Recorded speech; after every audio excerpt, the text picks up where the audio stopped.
Welcome to Wisdom Wednesdays, empowering women to empower women.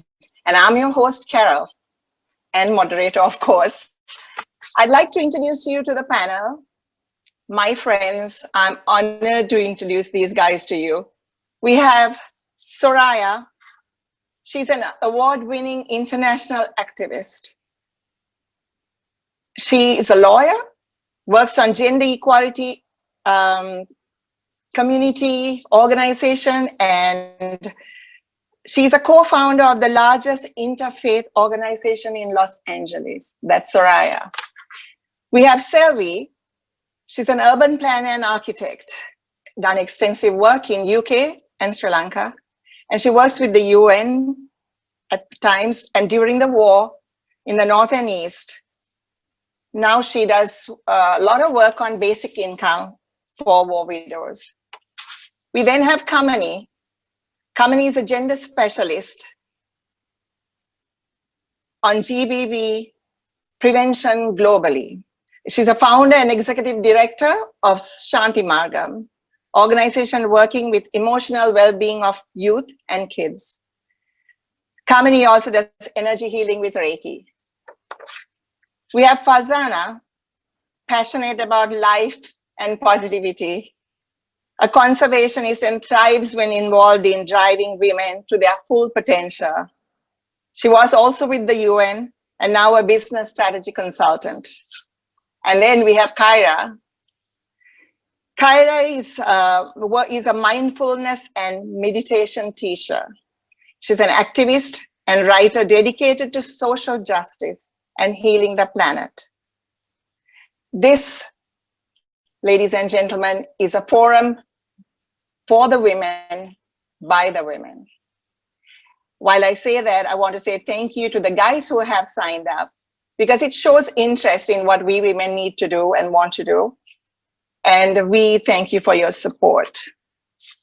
So, today I was going to talk about some inspiring women of Sri Lanka. And I thought back and I thought of Queen Anula, 42 BC, I think. She was a very powerful woman. And I don't think the men liked it. So history has shown her in a very negative light, but she was a strong woman. And then I thought, why are we going that far? We need to talk about our mothers and our grandparents who made all of us these strong women that we are. And obviously they thought that we have to have our voices heard. And that's why we all had this backing. I know I can speak for all my friends on the panel. We have worked hard, and I think hard work has also given us the confidence to step out and say, we need to send out a call. So that brings us to the topic of today, a call for unity. Unity for Sri Lanka, unity in Sri Lanka. And now, without too much of time taken on my prattling on, I'd like to introduce you to Soraya and the subject that she's going to talk about today. So Soraya, she will explore why women today and non-violent communication for unity. Soraya, over to you.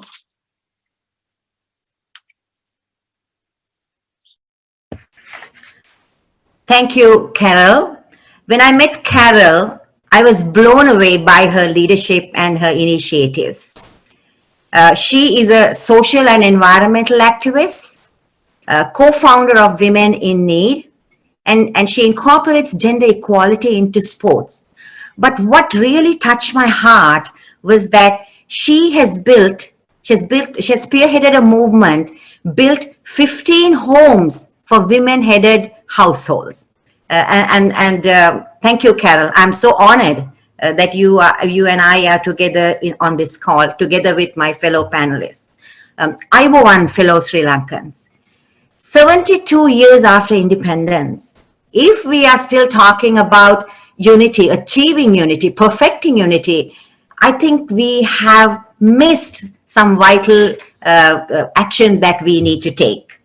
So this call here is today not to impress anybody, but to impress upon everybody that we have lots of work to do.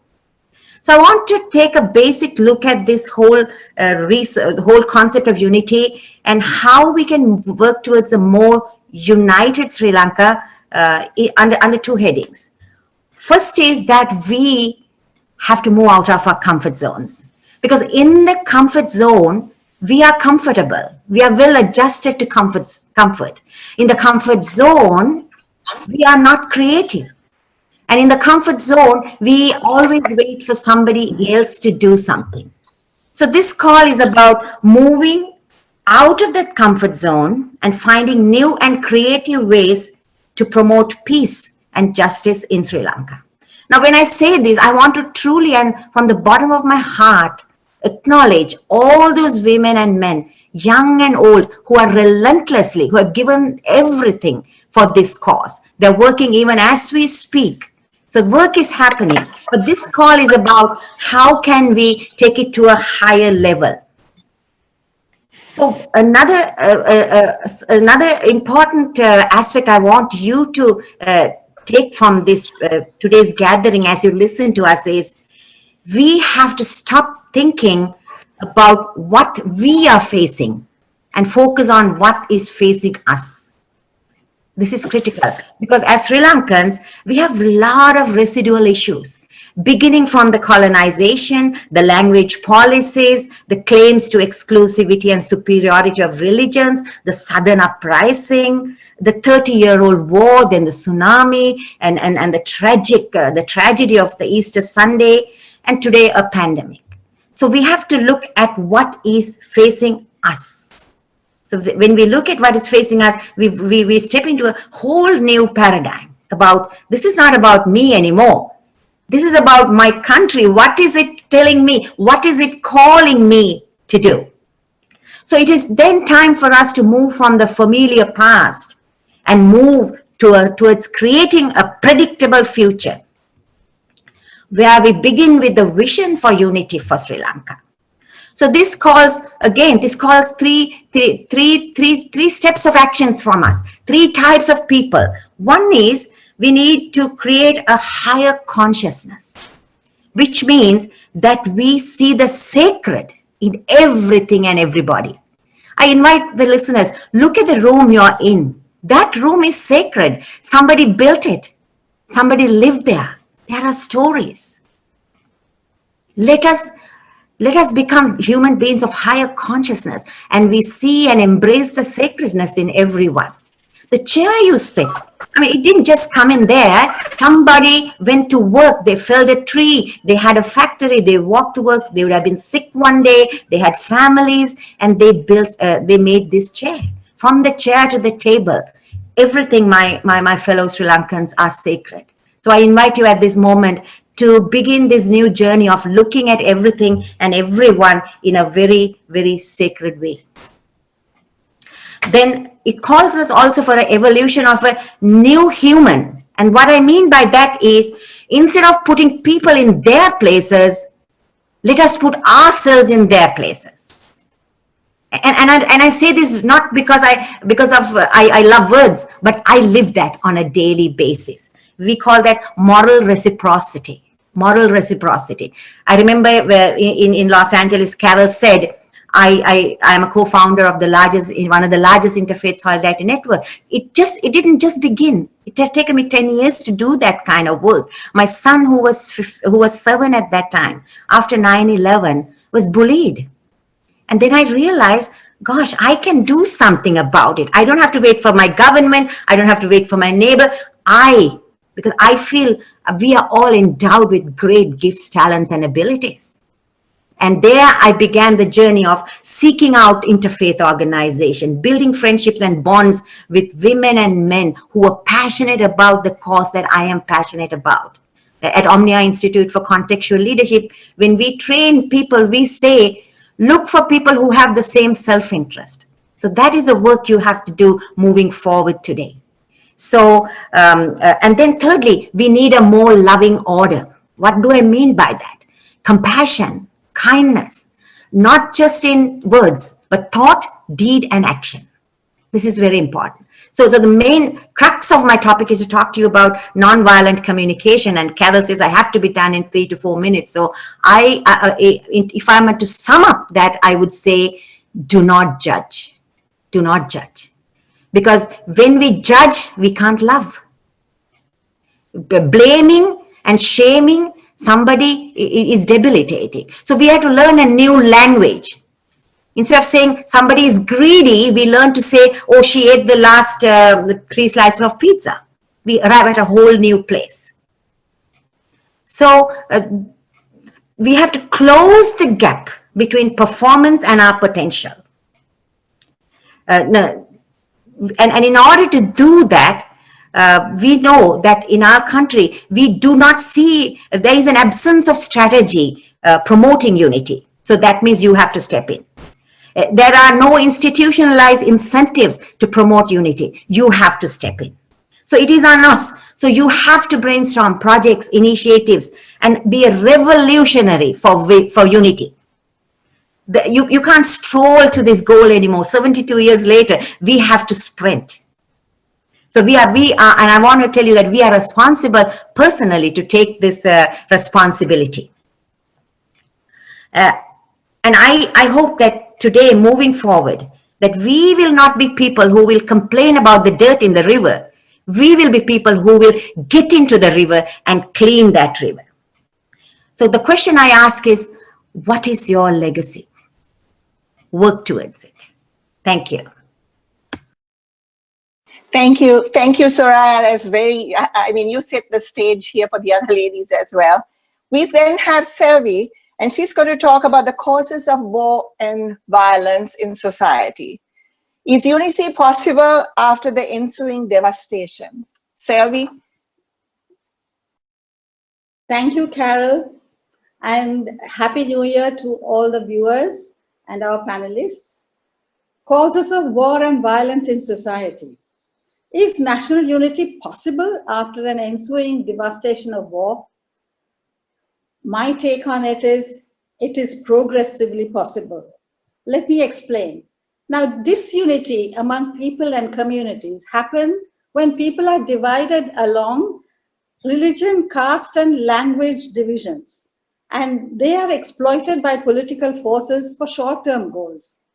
When the divisions are linked with human security, socio-economic and cultural opportunities, they are politicized, and naturally it explodes into war and violence.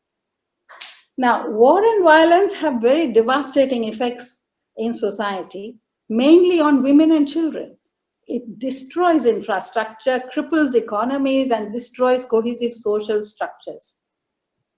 But devastation resulting from war brings home the fact that if we identify ourselves with the larger entity, we may be able to achieve some sort of a unity. You may have noticed that after the ending of the Sri Lankan war in 2009, there was a trend to promote Sri Lankan identity, which is certainly helpful to some extent. But it might even be better to serve unity by identifying ourselves with humanity, not just Sri Lanka. Now, to be human, a humanism is to be deeply connected with Mother Earth, the air, the water, the fauna and flora. It helps you to understand the interconnectedness of the universe. Interconnectedness is actually, they say, that you cannot pick a rose without the stars knowing it. The true and absolute unity comes only with higher vibration of consciousness. I think Soraya very eloquently put this across to you a couple of minutes ago about consciousness and humanism. Is the higher mind, which is the scientists call the neocortex. The neocortex. The nature of the higher mind is being inclusive, being empathetic, being non-judgmental, having mindfulness with heightened awareness of understanding multiple points of views in society. In fact, it means valuing humanity above all divisions of caste and creed. Now, war and violence visit us when our lower mind or the reptilian mind refuses to evolve. When it, like Soraya said, when you are in the comfort zone, you don't want to evolve from your lower consciousness. Then the existence gives us a jolt which accelerates the evolution. The pandemic that is happening now is also a crisis to hurl us into full throttle mode into spiritual evolution.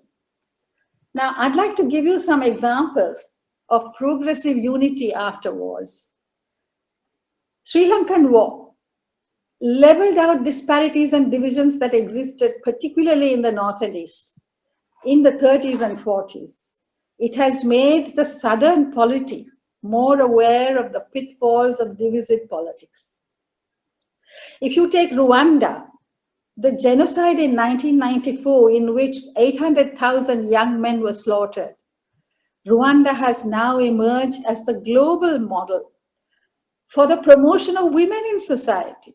Today, Rwanda has progressive, gender-sensitive laws, more girls than boys in school, primary schools, and the highest percentage of women in parliament. You wouldn't believe it. It is 60%, which is the highest in the world today.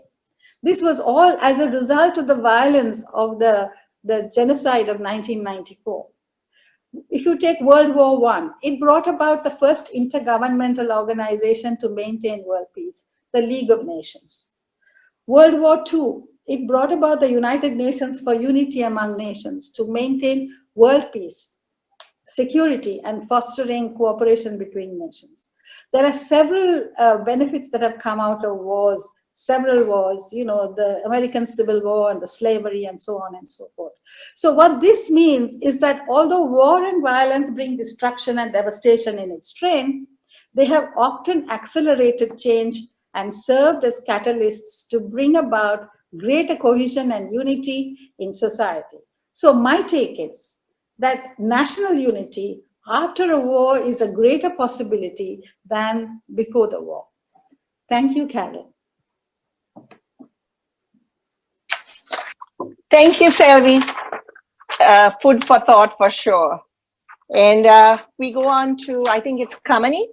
Kamini, you're going to talk about protecting our youth and the vital role youth and girls need to play in moving forward.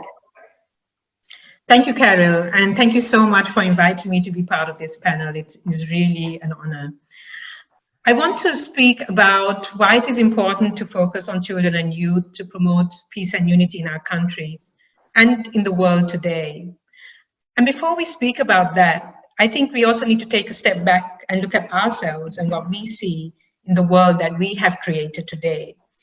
And what we see, in my view, is a result of the principles and thought processes that we reflect, that have been installed in us, or instilled in us rather, through our childhood, through our parents, through our teachers, through society. And when I say society, I think it's mainly through the influence of media.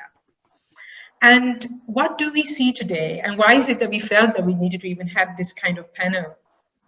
We see so much violence. All of us have worked in reducing violence in our communities one way or the other.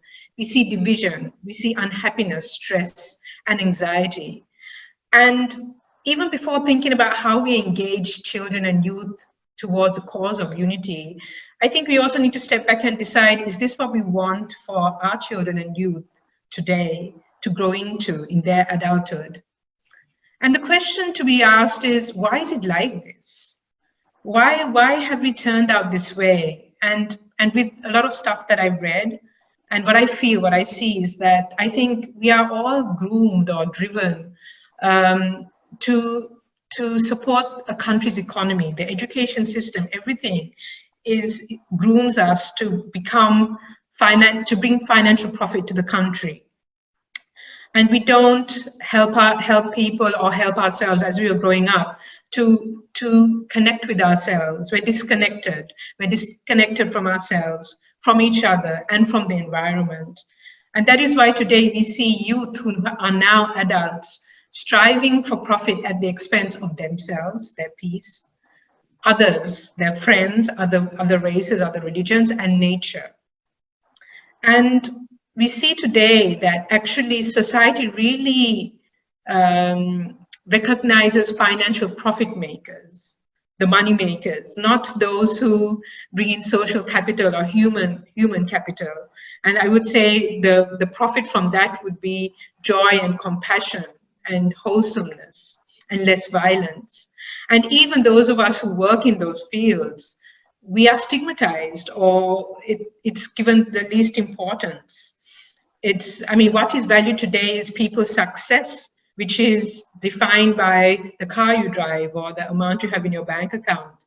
But we can see today that it's not really helping people that much. In this pandemic, yes, I mean, for those who have access to financial resources, it's really helped in securing food. But in terms beyond that, living in isolation, people are really beginning to understand, okay, we are all so connected and we all have to reach out and help each other. So in my view, the way I see it, I feel if we do really want a peaceful world or country or a community, we need to change things. We need to disrupt the way things have been done in the past. We need to create spaces for children, youth, as well as adults to reflect on the sources of violence. I've heard the term hurt people. I'm sure many of you have heard it too. And I feel we need to take time to understand how is it that people feel drawn towards hurting others. And we know that people who are like that, it's because they've experienced pain, hurt, or trauma. And we need to help people to become more compassionate towards themselves and then to others.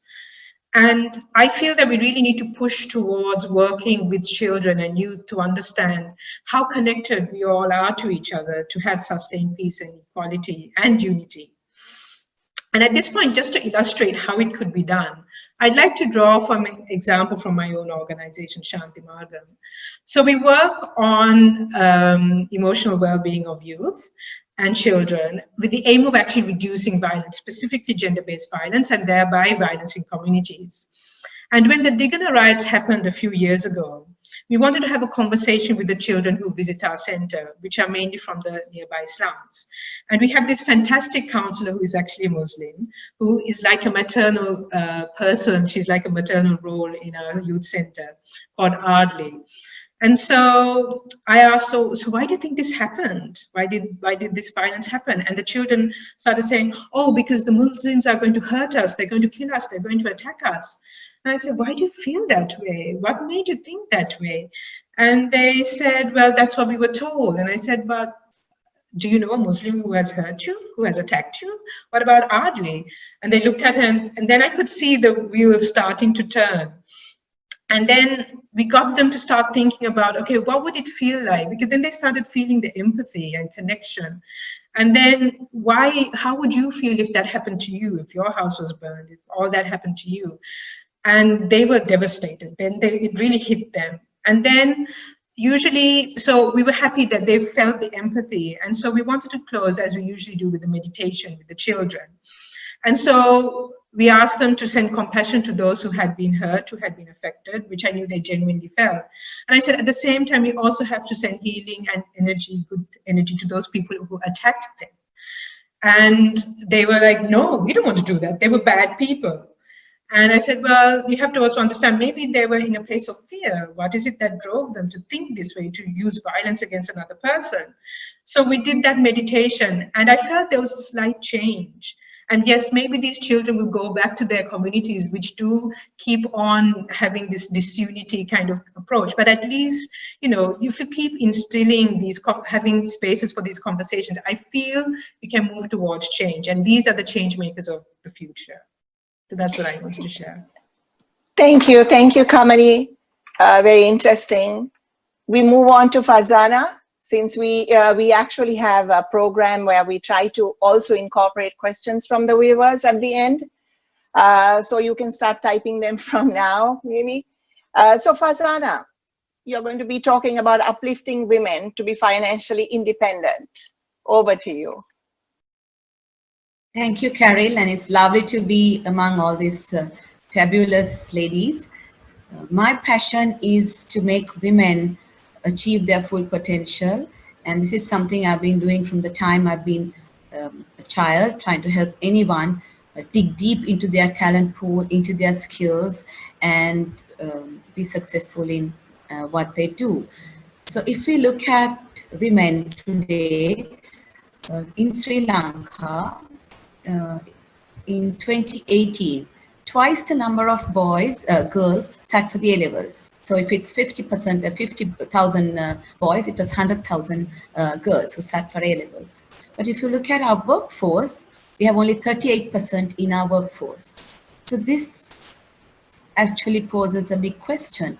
Why aren't women coming into the workforce? I'm going to limit my discussion to Sri Lanka, but it may be relevant to many parts of Asia as well, and even in some parts of the world. Is it because women think their role is at home, or men think that the women's role is at home, or both think that they should be at home? Or why don't women want to sort of, if they do their A levels, after that, why do they want to just settle for a career, not settle for a career? Then comes the other sector who are skilled and they can start their own little SMEs. I've helped a lot of SME projects, and I find they have a lot of barriers that they need to overcome. And it comes with a lot of areas that Soraya, Kamani, and Selvi also have spoken of. First of all, I feel they need to overcome an emotional barrier more than even a cultural or financial barrier. You don't need big money or capital to start your own business. You just need to have it within you, the strength within you that you can do this. And many successful women have realized it, and now they share this experience with others as well. And if you look at our theme today, which is unity, I feel it's really apt for women when they do these projects, because I find working together, working as a cooperative, working as a collective gives them a lot more strength. And this is what we have to develop in Sri Lanka, for women also to have some kind of economic independence. This may, make the men feel, I don't know, does it make them insecure? But it shouldn't actually, because today, keeping the home fires burning is not sort of easy, and it's good for women also to support this challenge. And when women do this, they develop a lot of confidence, and they can stand up for themselves, and they become a completely different person. And they find that within the household, their husbands also look at them differently. Being a housewife is also not, there's nothing wrong in it, but I feel that if you have that potential within you, which I know every woman has, every one of you have, you should tap that too. I really admire women who even bake at home and deliver to your doorstep. Everyone has some little skill that they can use. And I'd like to also touch on women who just simply run a house and call themselves a housewife, which is a word that I simply don't like to use. They are home planners. If you can sort of draw a parallel between running a home and running a business, there are similar issues. You have to manage resources, you have to manage time, you have to resolve conflicts, you have to work according to a schedule. So many challenges that you have as similar to running a company. So I want to be practical to women out there and say, get into the workforce, have your own financial savings, have your own independence financially, which will give you all other independence to help other women, bring up children the way Kamani is talking about. For children to be emotionally strong, to be well balanced, their home has to be strong. And who brings that strength? Very often, it's the mother. Thank you. So thank you, Farzana. Thank you. And now we move on to Kyra, who's going to talk about the importance of visioning and mindfulness. Very important, guys.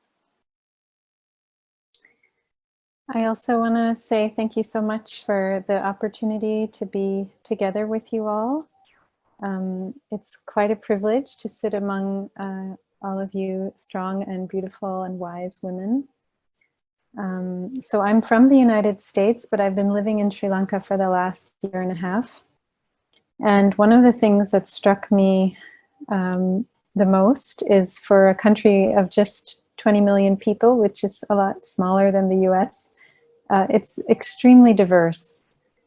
The different religions, the different languages, the different cultures. I've just really appreciated, you know, when I got to go to Jaffna and just hearing only Tamil, and this experience of like, wow, this is such a rich, completely different, you know, society than Colombo where I live, or Anuradhapura where I also live. So this sense of the richness, not just of the people, but then also the land, the biodiversity of so many different regions with weather patterns and different kinds of ecologies and plants and animals. It's an extremely rich country.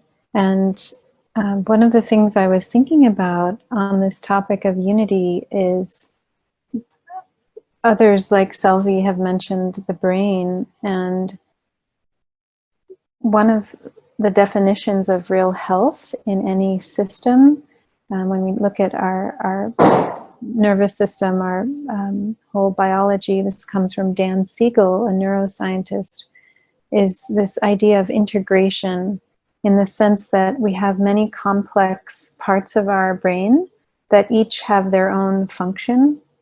And real health means each of those parts does its own thing, but there's the capacity to really connect all those parts together so that they can work in harmony. And one of the things that mindfulness helps us to do, Soraya mentioned this need to appreciate the sacred, to be present with just even noticing the room around us and appreciating the sacredness in the room. Mindfulness helps us to really tap into what is here and now, and not take it for granted, not get lost in the past or worried and caught up in our anxieties about the future. And when we practice mindfulness, this sense of self-reflection, awareness, we grow the fibers. Actually, they found this physically, that our brain changes when we practice mindfulness. The fibers that integrate the different parts of the brain thicken. So all of our brain begins to work much more efficiently. Our whole body begins to respond when we practice awareness in this way. And for me, this is a beautiful model of how a society can be in harmony and be unified. Like, it's not that each part has to become like the other or get absorbed into the other, but each part needs to do its job, which is distinct and unique and very precious. But what's healthy, when the society is healthy, is when all of these different parts, like the different groups, the different languages, the different religions, are integrated and they work well together, and there's understanding, there's compassion, there's a real sense of taking each other by the hand and saying, we share this country together. Let's lift up what's most beautiful about our country and not carry on the things that are not helpful. So just one last piece I want to mention is also the awareness of trauma. Kamini mentioned that hurt people. And one of the things we know, also studying the brain and how our nervous systems work, is that we can't really live our life fully if we're caught, if we're still, if there's trauma that hasn't been processed and integrated. And so it's important to also understand that we may be, our generation now may be impacted by previous generations' trauma that's been passed on from one generation to the next. And so what does that mean? What does that look like in terms of creating unity and harmony in our society now? What does each of us need to do to come to terms with that, that historical trauma, that intergenerational trauma, so that we can be free of that, integrate it into our system, heal it, so that we don't pass it on to our children, to the future generations. Thank you so much for your attention. Thank you, Kyra. You know, we have so short time in the hour, but we have so much that we have to discuss and even talk about amongst ourselves. I think what we'll do is I'm going to ask, from what you said here, a question from each one, and maybe you can just expand on it a little bit as short and succinct as possible, because I'd also like to get to the viewer, because if they have questions for you, perhaps, you will have a better idea of helping other people out there, because I think this forum is about getting the women's voices heard. And I think women can play a huge role in the healing that you're talking about, in the consciousness you're talking about, getting the independence, getting the strength, getting the confidence, So to ask a point from, I'd like to ask Kamini. You said,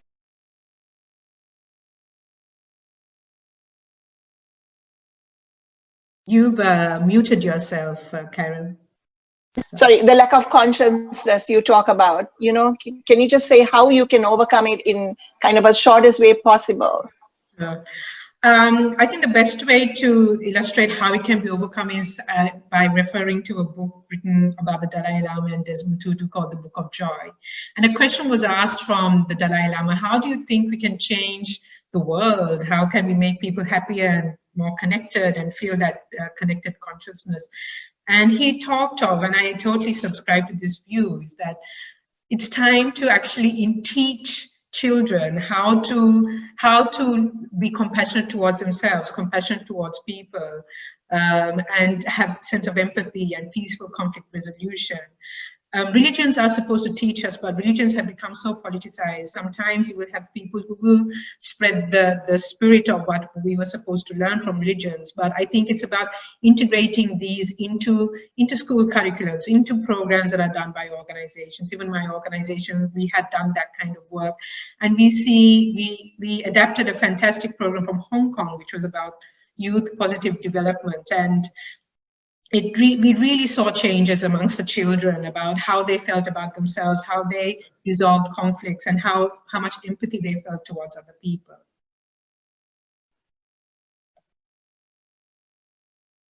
Kamini.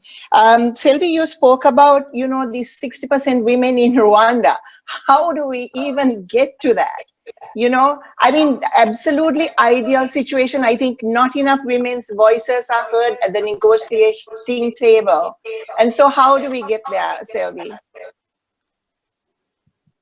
This is something that my sister Shanti has been working on quite a lot, for political participation of women. And the getting there is a slow process, because we have actually lived a life where women were never seen in politics, and partly because of the lack of awareness and the need to participate in politics. Secondly, because of the extreme violence that is associated with political life and political work. We need to change this. It's the violence. We need to change this violence by changing the way the people think about violence. Now, for instance, the war, the post-war Sri Lanka has brought in a little bit of awareness about the need to eradicate this violence. Like for instance, in Jaffna, the rigid stratified divisions of caste have been blurred after the war. There were villages in Jaffna exclusively for certain castes. Now there are no distinct boundaries. Certain salubrious geographical locations, which was the mainstay of the Vellala families, are now mixed group of residential localities. The North has become progressively globalized also after the war. Now there, what you see is, the violence of caste, the violence of the stratification has been actually brought down quite a lot. Then now women after the war have become a lot more empowered and aware.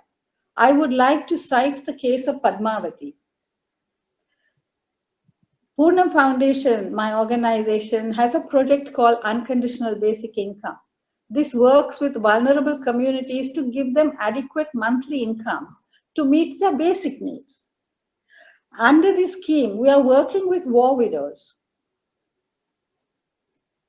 And you know that after the war, we have already counted 89,000 female-headed households in the North and East.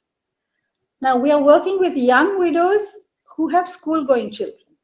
They showed absolute, resolute determination to succeed using the income that we were providing.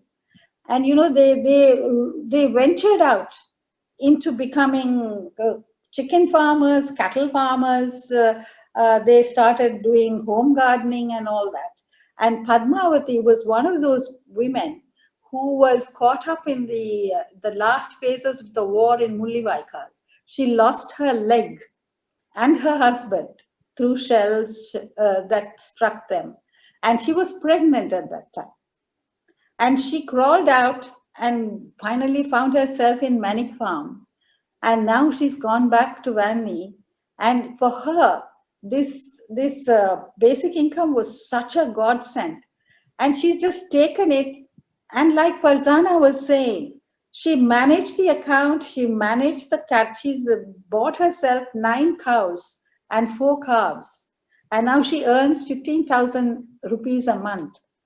And she has done the work of a housewife, mother, and a manager of a small project. And thank you, Selvi. And she has become the role model for the rest of the women in Van. Yeah. Sorry, thank you, Selvi. So we have such short time. I have, you know, Soraya, I think we are going to change this format a little bit because there are viewer questions coming in. So I'm going to integrate that into our questions to each other, if that's okay with you all. So that makes kind of sense, right? Yes. So the question to Soraya from viewer, it says, right now, we don't have a loving order amongst our politicians. So how do we change that? I know we discussed not going political, but perhaps, you know, we can address it in a, you know, from the outside as to what it is that, you know, to unite ourselves instead of, you know, for following some of the political will in dividing ourselves. Maybe you can answer that, Soraya? Yes, thank you. Yes. So I don't know if you read the Forbes magazine. It's the headlines yesterday was, what do countries with the best corona responses have in common? Women leaders. I mean, I'm not making this up. This is a Forbes magazine article. So answering to your question, we need more women leaders. And as we walk towards making that happen, let us also remember that only person we can change is ourselves. When we begin to look at things in a loving, compassionate, collaborative way, and we stand tall for those values, believe me, people around us, even our politicians, can see that, can feel that, and they know the old politics cannot continue. So my message is women's leadership. Let us promote that. When Selvi said 89,000 war widows in the north, my heart broke. Can we match 89,000 women in the north with affluent 89,000 women in the south? I don't know if that has been done. I would love to know. I mean, we have so many problems we have created and solutions we have not effectively explored. So I think Gandhi said it well when he said, be the change. So we can't change the politicians, but we can change ourselves. Look at them with kindness and compassion. Teach them what is kindness and compassion. Fazana, how do we get these women to overcome these emotional barriers? You know, it's perhaps easier said than done, but how do we go there? How do we start? Where do we start? Yeah, Carol, I mean, I am also a behavior change specialist, and I feel one of the toughest things is to change women's behavior. And culturally, emotionally, women have decided to be what they are. And like the other speakers said, they need a form of consciousness and some strength to achieve a higher potential that they have. So we have to support them. We have to guide them and give examples and nurture them and say, this, you can do it. And believe me, when they achieve a little bit, after that, the sky is the limit. It's that, I think it's that first step, in my experience, it's that first step where they kind of falter. After you give them the courage and show that they can prove themselves and do it, they, you know, they go leaps and bounds. For example, some of the corporates have done this well. They, you know, very often they found that women resign from work when they have a child because they can't find help. And some of the companies have started a creche within their office or given them work from home a few days kind of policies. And then you find women do not resign. So this is from the corporate world, an example, right? So there's always a solution, but they need to experience it and see that it works, and then they will you know, go through it. So I think a lot of support, counseling, even in rural areas, if you want to start SME projects, we have to first give them that strength. It's not the money. Like very often there's a misconception that we need to have a huge capital or microfinance to get them started. No, it's just the fact that they can do it. I have a question for you. What do you think we need to change to bring youth into part of this process of peace and unity in the country? Is it in the school curriculum? How do we work with that? Where do we start? Carol, I think the question is for me, is it? Yeah, right, okay. Yes, the question was for you. Thank you, great question. And I think there's so much to be done, but I think one of the key things is you have to start with making people understand why you need to bring these aspects in and how it has such a long range effect on everything, on bringing peace, on non-violence, because we talk about the continuum of violence, like people who perpetrate violence within the household, even domestic violence. You see in the research in the States that most of them end up becoming the mass shooters. And so, you know, if you really do want to bring peace, you have to work on gender, because we talk about how masculine norms can be so toxic for society as well as for themselves, for men themselves. So it's about making people understand, the educators, the decision makers, why this work needs to happen, and then integrating various curricula and sessions into schools. You can use, there are lots of really great evidence-based work out there. In particular, we've been working on something called Parivartan, which works with boys, male cricket teams, to change their attitudes and violent and harmful attitudes towards women and girls, which has been absolutely fantastic.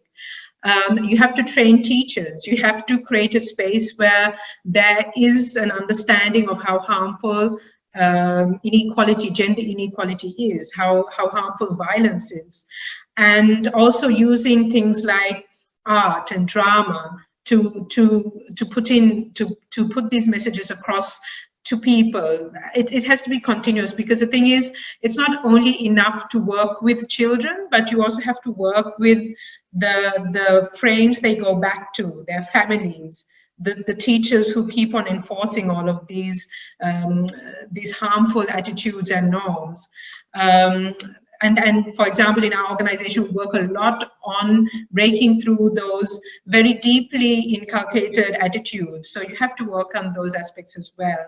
And also we talk a lot about, the research shows how social norm changing makes such a huge difference. And that can be done through, once again, drama, through media, through positive messaging. And of course, when it comes to peace, also bringing young people together.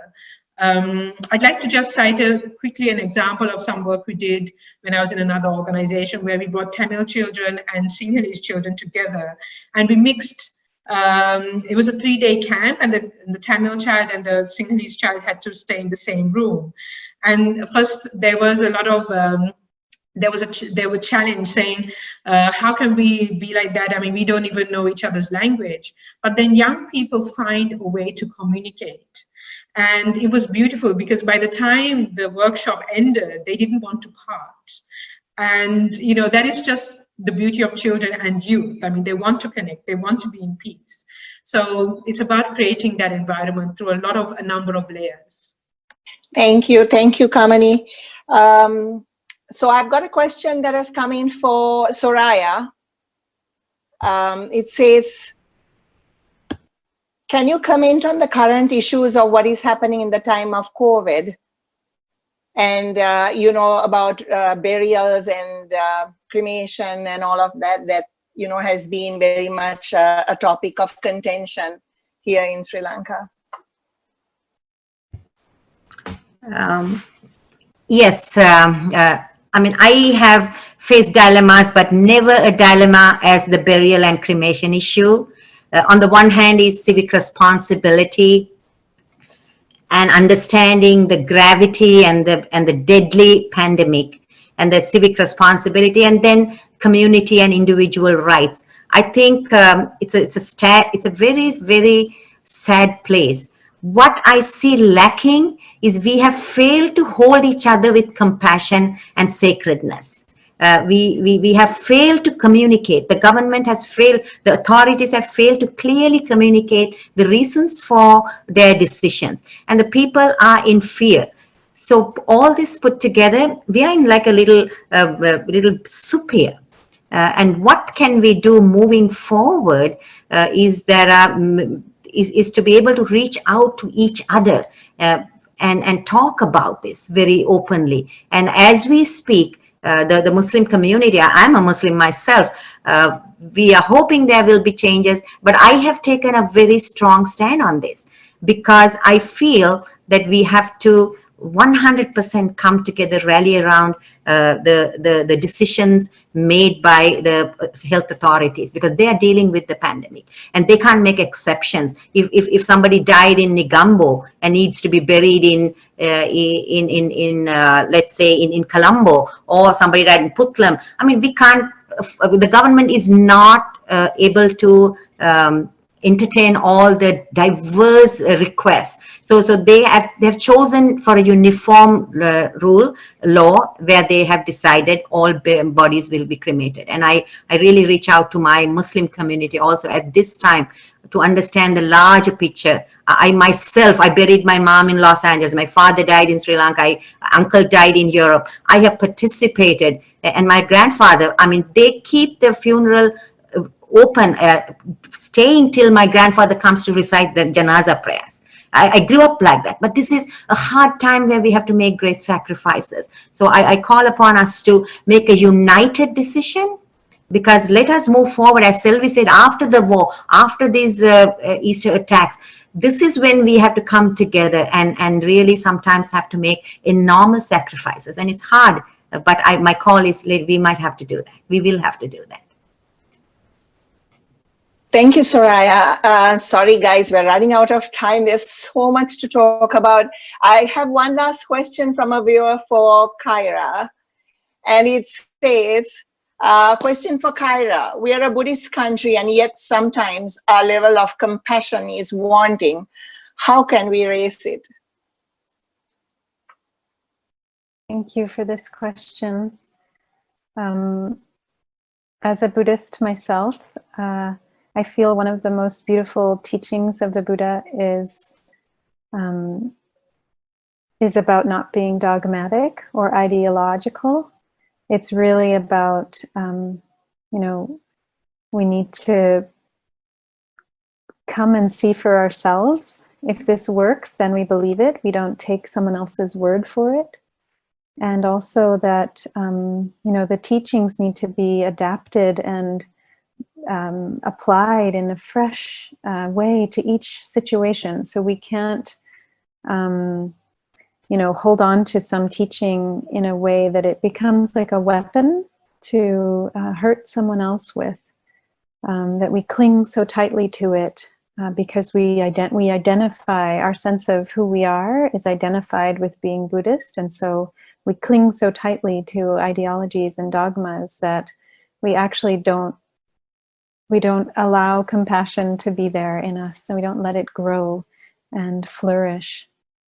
So one of the things I speak very humbly as a visitor here, and I really am grateful to live here. But I do see that that one thing that is quite sad to me is the way Buddhism has become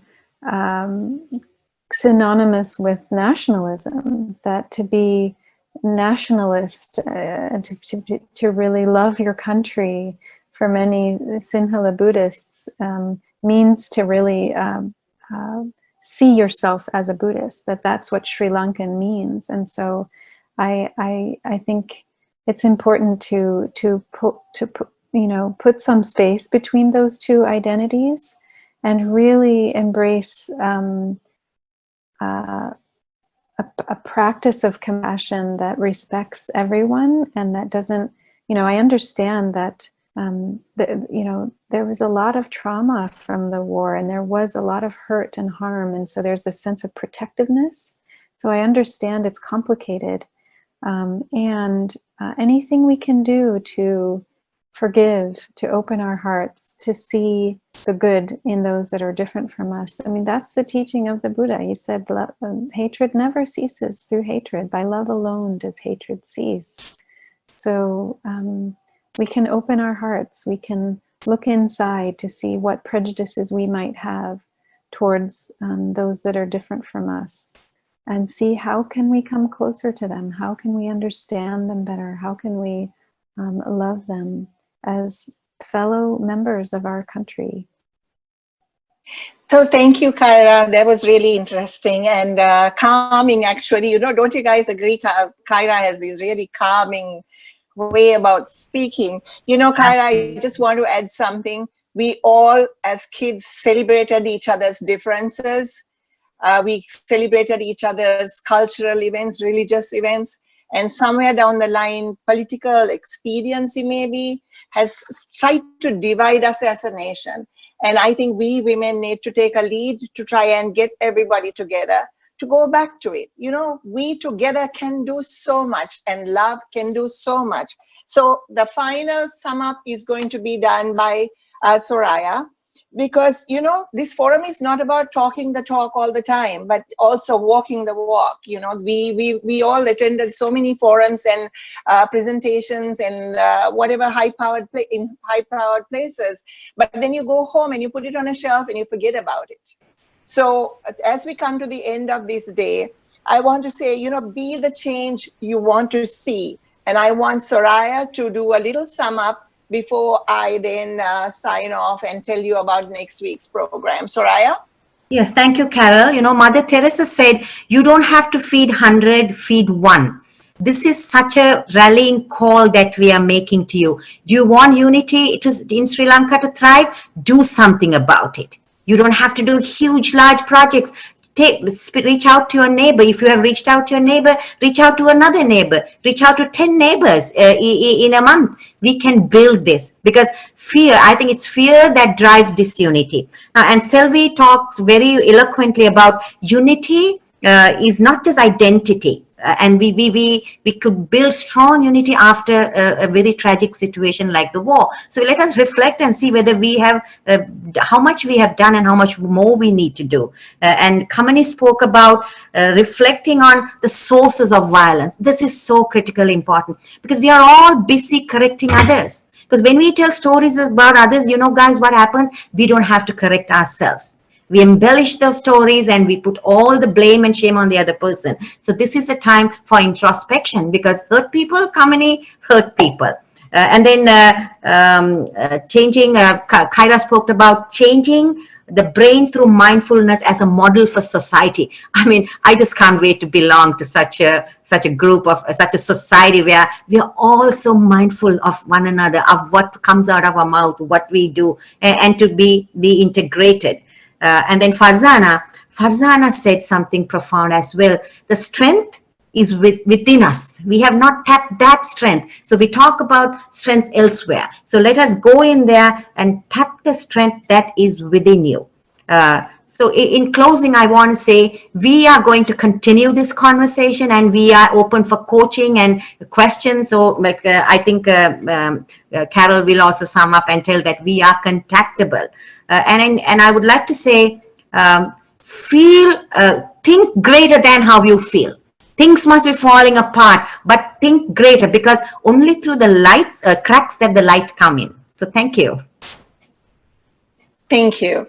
So this is a big call out to the women out there and the young girls out there. Come on, join, and we women will get together and have our voices heard so that maybe we can make things happen, you know, whether it's with love or compassion, whatever you want to call it. Maybe we are going to be the generation that's going to do something about it instead of just talk about it. So from the, okay, Soraya said you can contact us. Yes, we have a Facebook page. It's called Wisdom Wednesdays. And you can send us inbox messages to us on that, and whatever we can answer, we will answer. I just want to tell you, join us next week at 6 o'clock on the 22nd for Wisdom Wednesdays. The subject is going to be on pluralism and inclusion. So think about that, guys. Stay safe and take to heart what we've discussed. I'm sure you all have questions of your own. Please join us next Wednesday. Make sure you register with us. The link will be on our Facebook page as well. And we will also share on our Facebook pages as well. So just register and join in the conversation next Wednesday. Let's see what we can do to make a change in this big world, and starting with our homes, starting with our lives, and starting with the country. Peace and love to all.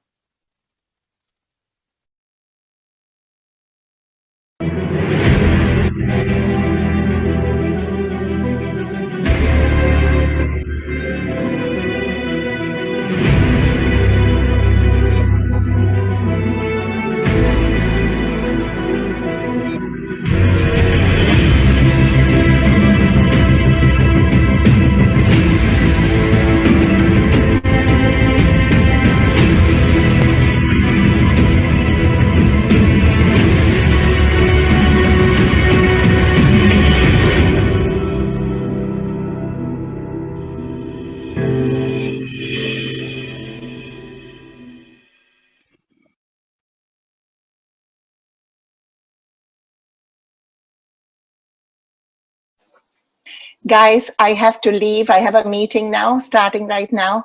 So thank you very much, and I'll catch you on our chat. You guys continue.